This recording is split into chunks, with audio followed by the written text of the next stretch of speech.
I want to leap over buildings, want to fly over the shores, save the people from the villains, catch the crooks who rob the stores, write my name upon the sky, and when you call me, I'll be there, faster than a lightning flash, rushing through the cool night air.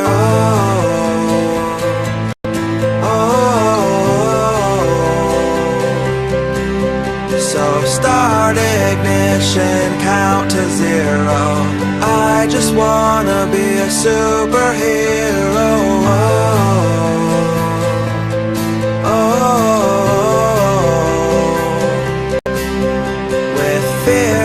Thoughts, emotions swirled. I wanna be the man that saves the world.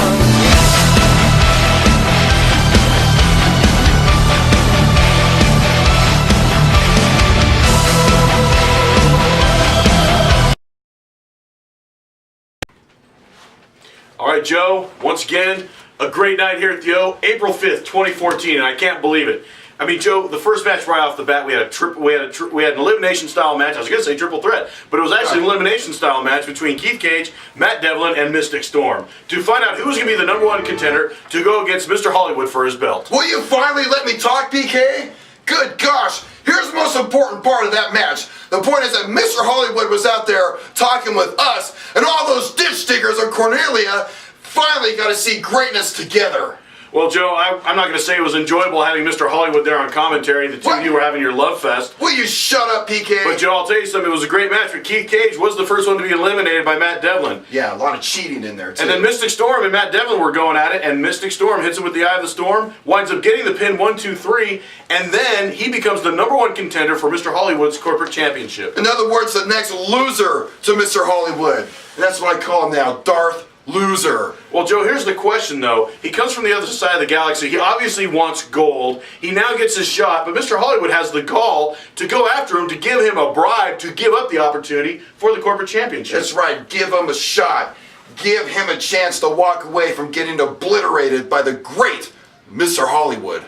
Well, Joe, I thought it was very interesting that he turned it down. He actually took the envelopes. He had the envelope with the contract. He had the envelope with Mr. Hollywood's blood money, and then he blood money. Yeah, blood money. And then he threw it down. He threw the blood money envelope down at his feet and walked out. Basically said, "Hey, I want the gold." Yeah, I'll tell you something. It's definitely going to be the stupidest decision he ever made in his life. Well, Joe, I don't think Mr. Hollywood was ready for that, because he was definitely shocked when that money in that envelope was laying there on the floor, and then he asked Commissioner Gentry to pick it up for him, and he did not. He did pick it up for him. I thought it was hilarious. Then we had Rod Bolt and Alex Diamond Decker. They both come out to the ring. Now, hold on. I'll stop flapping your gums here for a second. So I'll tell you something, people. Spitting in my face. Will you shut up, PK? One of the greatest things happened. The great lawyer, Percival Tobias Benson Esquire, came to the ring and announced that an uncle has passed away, sadly, in Mr. Lightning Rod Bolt's family, but because of that, Lightning Rod Bolt inherited over $36 billion, which means he's almost of my stratosphere, PK. Well, Joe, I'm really hoping one thing. I hope he's able to take that money and get himself a tan. Well, anyways, on. Basically, they're having a conversation there with Commissioner Gentry, and Commissioner Gentry goes, "Look, you guys are going to be a tag team tonight because you guys are going to have to definitely team up in order to defeat Chad Silva at the triple threat match that he made there for the Heroes versus Villains in the beginning of May." And Joe, I'll tell you something, it was a great match. The tag team specialists come out. Jake Hughes, and once again, Alpha McFly came back from the year 2069. Oh, will you stop that, PK? Nobody comes from the future.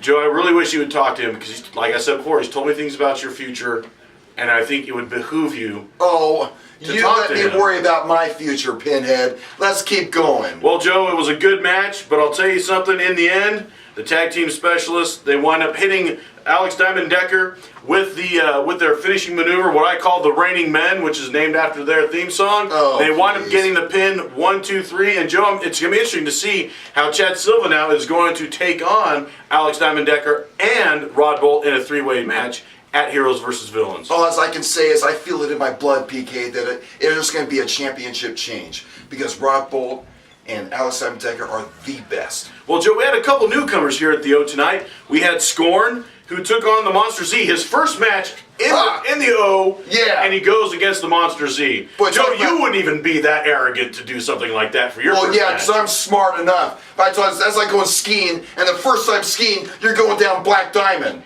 What kind of idiot does that? Yeah, welcome to the OSWA, pal. Welcome to being a loser, and maybe someday you'll be able to prove yourself here by having just an ounce of brain power. Well, Joe, he did try to put up a good fight, but unfortunately the Monster Z was just better. I wish Scorn all the best in his young career. Yeah, good luck, pal. But I'm kind of hoping next time he bites off a little more so that he is able to chew it. Absolutely. Well, then we had Cody McCauley, and he comes out, and he's like, you know, if I would have been in that match with disorderly conduct, we would have lost the belts to Inc. And, you know, I'll take on anybody in the back, because I'm tired of these old guys coming into the O and trying to take our place. And who comes out? Be careful what you wish for. Psycho from Inc. comes out to take on Cody McCauley one-on-one. And talk about biting off more than you can chew. Look, even I know Psycho, one half of Inc. is just one of the other slabs of concrete that can come into this building and wreak havoc. Well, Joe, I'll tell you this much. Cody McCauley said that he wanted an old guy to come out because then he would give him the beating of his life.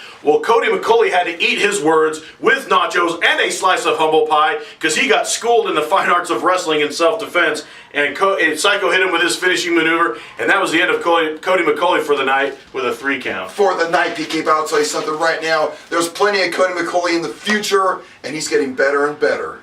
Well, Joe, then we had Wasabi versus Shinobi. And of course, you know, Wasabi, he's walking out to the ring, getting ready to take on Shinobi when he gets attacked from behind by Shinobi. Yeah, well, you know, you got to be ready. If he's the great ninja that he is, he would have seen him coming. Well, Joe, you know, this was a submission match, and so, you know, it was interesting to see because Wasabi, you know, he is a good wrestler, but he's even a better martial artist. And Joe, he eventually was able to get Shinobi into the Snell lock for the submission and for the win. And Joe, tonight, from the land of the rising sun, we have Wasabi for the O recap interview. Oh, I can't wait to Wasabi, hear this. Welcome to the recap, Wasabi.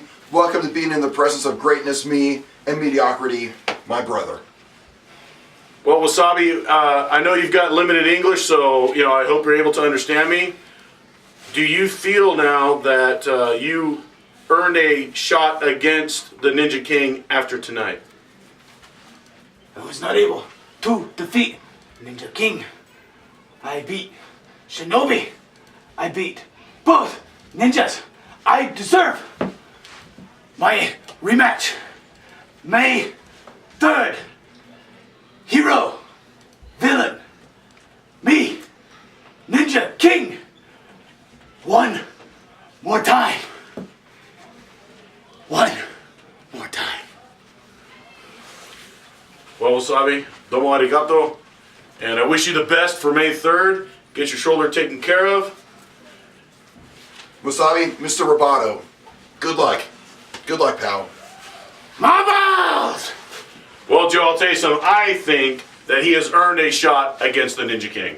Well, you know what? Yeah, he's passed through a lot of obstacles. I think he's earned a shot against the Ninja King. But, however, remember, it's up to the Ninja King to decide whether or not Wasabi is worthy. Personally, I think it's up to the Ninja King to stop being scared He's not scared, and stop sending his minions and go ahead and take on Wasabi. And let's get this over with, whether he wins or loses. Yeah, whatever, PK. You have your side of the story. I have the truth. Let's move on. Well, Joe, then we had another newcomer, El Grillo de la Muerte, which is Spanish for the Cricket of Death, versus Vengeance. I don't know what to say about that, PK. Hey, Joe, once again, I think we had another newcomer who was taking on a little more than he could choose. But, Joe, I'll tell you something. He's from San Luis Potosí, which is down in Mexico. He's wrestled down there. He was, you know, a luchador in his own right, pretty good.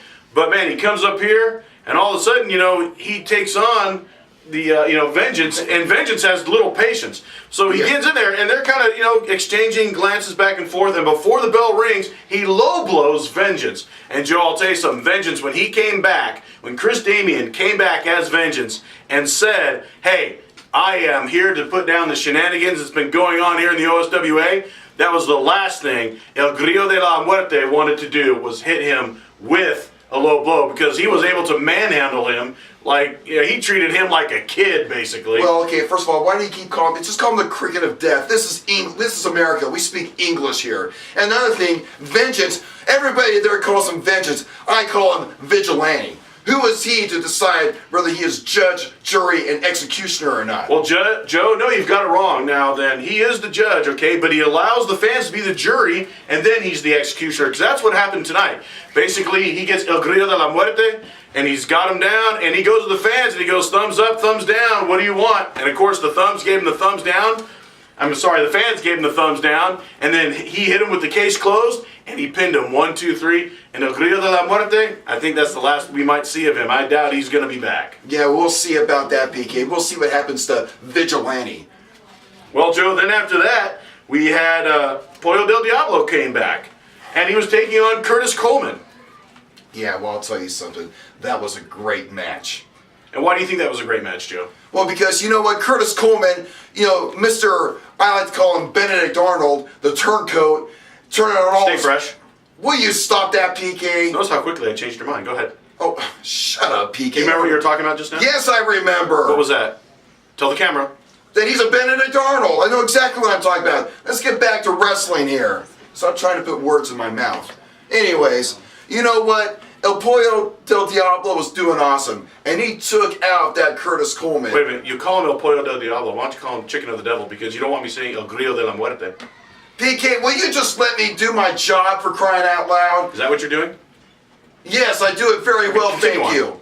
He was doing pretty good, but then, okay, he wasn't El Pollo del Diablo because something happened at the end of that match. What happened, Joe? He knocked out Curtis Coleman. With brass knuckles. With brass knuckles. Say it. No, he did not use brass knuckles. Oh man, I almost Jedi mind tricked you. Basically, audience, he winds up hitting Curtis Coleman with the brass knuckles. He's standing over him, and then he takes off his mask, and El Pollo del Diablo turns out to be Jimmy Lee. That's right. Jinx, you owe me a Coke.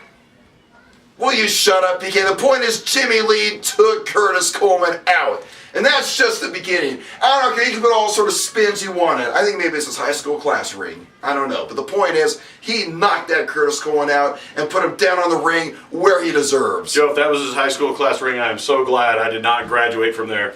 Well, Joe, I think, and Joe, the thing is, I think Jimmy Lee could have won, but the bottom line is he didn't this time, and I think I'd like to see a rematch between those two. Oh, well, Joe, then we had our main event. Will Caution versus Chad Silva. One of the most intense matches I've ever seen in my entire life, PK. I'll tell you something, I've rarely laid eyes on a match like that. It was almost up there in my kind of greatness.